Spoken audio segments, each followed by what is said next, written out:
Telugu Desam party అధినేత AP CM Nara Chandrababu Naidu తన సొంత జిల్లా చిత్తూరు పర్యటనకు వెళ్లిన సంగతి తెలిసిందే. సామాజిక పింఛన్ల పంపిణీలో పాలుపంచుకునే నిమిత్తం చిత్తూరు జిల్లా గంగధార నెల్లూరు నియోజకవర్గ పరిధిలోని రామానాయుడుపల్లెకు వెళ్లారు. అక్కడ పలువురు లబ్ధిదారుల ఇళ్లకు వెళ్లిన చంద్రబాబు ఆయా కుటుంబ సభ్యులతో హుషారుగా గడిపారు. ఆయా కుటుంబాల సమస్యలను అడిగి తెలుసుకుని మరీ వారి సమస్యలను అక్కడికక్కడే పరిష్కరించారు. ఇద్దరు బాలికలకు 2 లక్షల రూపాయల చొప్పున డిపాజిట్ చేసి వారి భవిష్యత్తుకు భరోసా ఇచ్చారు. ఈ పర్యటనకు బయలుదేరే ముందు చంద్రబాబు 2 కీలక నిర్ణయాలపై గ్రీన్ సిగ్నల్ ఇచ్చి మరీ తన ఇంటి నుంచే బయలుదేరారు. చంద్రబాబు తీసుకున్న ఆ 2 నిర్ణయాల కారణంగా ఏకంగా 2 లక్షల మంది దాకా ఉద్యోగులకు భారీ ఊరట లభించిందని చెప్పాలి. వాటిలో మొదటి దాని విషయానికి వస్తే గత ప్రభుత్వం గ్రామ స్వరాజ్యం పేరుతో ఏకంగా 1.6 లక్షల మంది ఉద్యోగులను నియమించింది.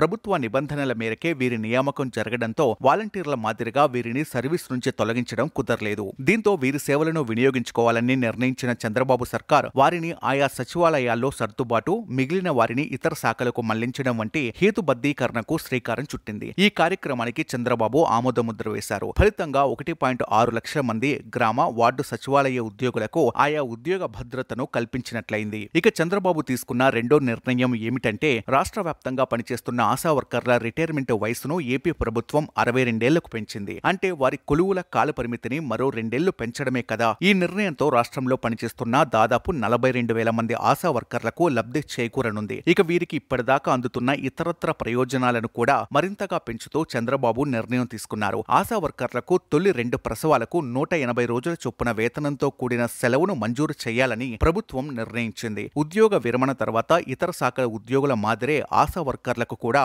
ఆర్థిక భరోసా అందించేలా గ్రాట్యుటీ ఇవ్వాలని కూడా చంద్రబాబు సర్కార్ కీలక నిర్ణయం తీసుకుంది. ఈ నిర్ణయంతో పదవీ విరమణ సమయంలో ఒక్కో ఆశా వర్కర్కు 1.5 లక్షల మేర ప్రయోజనం దక్కనుంది.